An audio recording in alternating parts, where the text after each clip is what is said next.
Au nom du Père, du Fils et du Saint-Esprit. Amen. Mes frères et sœurs, nous célébrons ce jour la fête du martyre de Saint Jean devant la porte latine à Rome, au temps de l'empereur Domitie. Vous allez me dire, mais c'est étrange. Saint Jean n'est pas mort en martyr. Saint Jean l'évangéliste, bien entendu, puisque Saint Jean-Baptiste, lui, on sait qu'il est mort la tête tranchée sur ordre d'Hérode. Mais vous avez raison. Nous célébrons le martyre de Saint Jean l'évangéliste, mais il n'en est pas mort. Et nous pourrions même en célébrer deux, puisque Saint Jean a échappé deux fois, en tout cas, comme événement connu par la tradition et les actes des apôtres, a échappé deux fois à la mort. Une fois en prenant la coupe de vin empoisonnée, et quand il l'a béni, les serpents en sortirent, et cette fois-ci. En effet, nous savons aussi que Néron, à plusieurs reprises, a voulu le tuer, et cela n'a pas marché. Nous sommes donc après le temps de Néron, donc après l'an 68. Saint Jean est déjà assez âgé, même si par rapport à ses condisciples, il était jeune. N'oublions pas que c'était un tout jeune garçon, un jeune homme, quand le Christ est mort en 1933, et que par conséquent, il a vécu plus longtemps que les autres, et la tradition veut qu'il soit mort à plus de 100 ans. Et là, nous sommes donc au temps de l'empereur Domitien. Celui-ci a fait arrêter Jean, car c'est un des seuls qui reste. Il prêche, il continue à apporter la parole de Dieu, sans aucun doute toujours à Éphèse, où il vit, où il a vécu avec la Vierge Marie, où il a prêché, où il a créé une église, puisqu'il a consacré Polycarpe comme évêque de Smyrne, et que celui-ci a consacré des disciples, Pothin et Irénée. Il a sans aucun doute consacré d'autres à sa suite, et il gêne terriblement l'empereur. On fait donc arrêter Jean, et on l'emmène à Rome, près de la porte latine. C'est une porte aux abords de la ville, petite, très modeste par rapport aux autres portes grandiloquentes de la ville, mais on y a fait installer un lieu de supplice qui se caractérise par une très grande cuve où l'on a fait bouillir de l'huile. Et on s'apprête à y plonger Saint Jean pour le détruire totalement, car imaginez une cuve d'huile bouillante, vous y plongez quelqu'un, il ne restera pas grand-chose. Saint Jean y est plongé, et l'huile se rafraîchit au fur et à mesure où on le plonge dedans, et se transforme, comme le dit la tradition, en un bain rafraîchissant. On le ressort donc, on avertit l'empereur qui est anéanti par cette nouvelle, et il ordonne d'envoyer Jean en exil sur l'île de Patmos, en Grèce actuelle, et c'est là, sur cette île, qu'il recevra la révélation, le livre de la révélation, Apocalypse en grec. Et c'est pour cela que, n'ayant pas ce soir d'icône représentant le martyre de Jean à la porte latine, j'ai exposé l'icône de la révélation de Patmos, car c'est un tout. Et j'aimerais que nous rentrions un peu plus dans ce mystère, même si sur Saint Jean nous aurions aussi une encyclopédie à écrire. Il y a beaucoup de symboles dans ce martyre. Le fait que Jean, que l'on appelle le disciple bien-aimé, ne l'oublions pas, c'est celui aussi qui, comme nous le dit la poésie chrétienne, a écouté les battements du cœur de Dieu. En effet, à la Sainte Seine, on nous parle bien que Jean a la tête posée sur la poitrine du Christ. Il écoute donc les battements de son cœur. C'est lui aussi qui, d'ailleurs, dans son évangile, nous a transmis les mystères du cœur de Jésus. Jean est plongé dans l'huile. Il a reçu l'onction divine. En effet, Christos, en grec, c'est celui qui a reçu l'onction. C'est ce qui a donné aussi leur nom aux chrétiens. Nous sommes chrétiens, pourquoi? Car nous avons reçu l'onction à notre baptême et aussi à notre confirmation. Et Jean, étant plongé totalement dans l'huile, a reçu l'onction. Il a revêtu le Christ. Celui qui était déjà privilégié d'entre les privilégiés, celui dont le Christ lui-même avait dit qu'est-ce que cela vous ferait si moi je décidais que celui-ci, en parlant de Jean, vive jusqu'à ce que je revienne. Jean a été plongé littéralement dans le Christ. Il a reçu l'onction divine.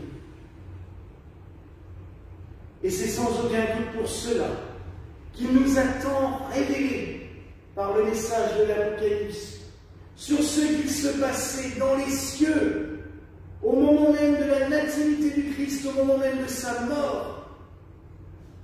Et depuis la résurrection du Christ jusqu'à maintenant, il nous révèle tout cela. Jean est devenu un nouveau Christ sur la terre, j'allais dire, bien plus que tous ceux que l'on a appelés Christ, quand des successeurs de Pierre, par la suite des papes, ont osé s'intituler doux Christ sur la terre. Mais quelle hérésie, quelle horreur! Même si chaque prêtre agit une persona Christi durant la messe, aucun ne peut être le Christ. Mais Jean est devenu une image du Christ pour nous toutes et tous. Il est le premier à avoir reçu l'onction divine. Et cette onction, elle s'est révélée par ces messages splendides de l'Apocalypse. La révélation qu'il a reçue à l'île de Patmos, il fallait qu'il passe par la porte latine. C'était le chemin tout tracé. Sans le martyre de la porte latine, il n'aurait jamais été envoyé à Patmos. Et sans aucun doute, ce livre, que l'on pourrait qualifier de livre de l'Esprit Saint pour la terre, n'aurait eu son existence. Quelqu'un m'a parlé il n'y a pas longtemps en me disant « L'Ancien Testament, c'est le livre du Père. » Sans aucun doute. Le Nouveau Testament, c'est le livre du Fils. Et il me disait, mais on attend ce livre de l'Esprit Saint qui doit venir. Et moi, je lui disais, mais pour moi, il est là. C'est l'Apocalypse. Non pas en la prenant comme une suite de catastrophes qui va arriver, tout simplement parce qu'à un moment donné, l'agneau de Dieu, le Christ lui-même, va nous en dévoiler les 7 sceaux. Et nous comprendrons toute la signification de ce livre, qui, et je le crois sincèrement, est le livre saint de cette nouvelle ère qui doit s'ouvrir devant nous, l'ère de l'avènement du royaume de Dieu. Il nous explique comment célébrer la liturgie. Si vous regardez la liturgie chrétienne actuelle, tout vient de l'Apocalypse. On nous donne les clés. On nous dit comment célébrer. On nous dit que chaque célébration, j'allais dire, c'est une image de ce qui se passe dans les cieux. C'est l'avènement du royaume de Dieu sur la terre. Quand nous célébrons la messe, nous voyons l'avènement de la nouvelle Jérusalem sur la terre.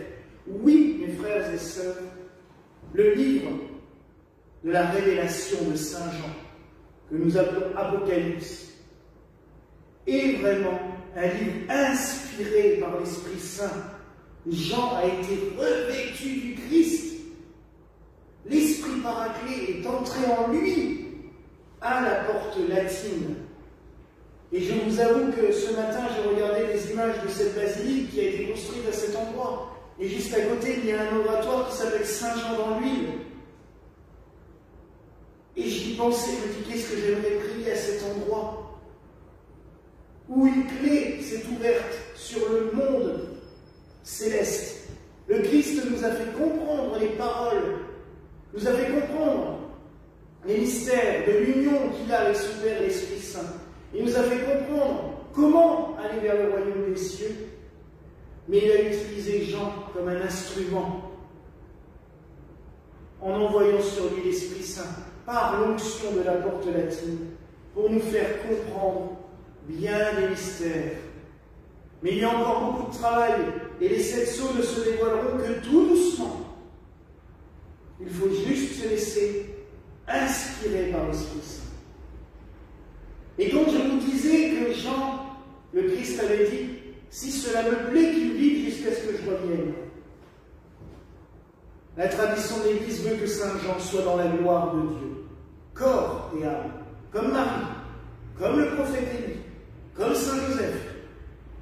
En effet, nous ne savons pas comment Jean est mort, en tous les cas il est mort de mort naturelle. Sinon, l'Église aurait gardé souvenir de son martyre. Nous savons l'endroit où il a été enterré. Une montagne au-dessus d'Éphèse, face à la montagne de Meriamana, là où il a vécu avec Marie. Mais la tombe est vide. Personne n'a jamais retrouvé son corps. Personne ne peut revendiquer dans le monde d'avoir une relique de Jean l'Évangéliste. Car la tradition veut que le Seigneur l'ait pris avec lui. Et d'ailleurs, certains de nos frères orthodoxes célèbrent une dormition de Jean. Car oui, il siège sans aucun doute dans la gloire. Et je le répète, je l'ai déjà répété à plusieurs fois, il n'est pas anodin qu'à Knock, en Irlande, en 1879, l'agneau de l'Apocalypse soit apparu devant les fidèles pendant plus de 3 heures, avec à ses côtés Marie, dans la gloire, avec une couronne, Joseph et Jean l'Évangéliste en train de prêcher. Il tient le livre des évangiles dans sa main et le doigt levé, il prêche. Car c'est la prédication de Jean, celui qui est le premier à avoir reçu l'onction, qui nous guidera sur le royaume des cieux dans cette nouvelle ère. Et à Knock, on nous a dévoilé une partie du voile. Alors oui, mes frères et sœurs, en ce jour, rendons grâce à Dieu pour ce martyr de la porte latine, où Jean a été revêtu de l'onction divine. Et prions, invoquons le Saint-Esprit. En 15 jours, c'est la Pentecôte. Invoquons le Saint-Esprit pour qu'il nous donne ses lumières, qu'il nous permette de comprendre. Et que tout doucement, par l'intercession de Saint Jean, et peut-être par les églises qui descendent de lui, comme notre église des Gaules, les 7 sceaux se dévoilent au monde pour que nous puissions vivre toutes et tous ensemble l'avènement du royaume des cieux. Voilà, mes frères et sœurs, la grâce que je nous souhaite en ce soir au nom du Père, du Fils et du Saint-Esprit. Amen.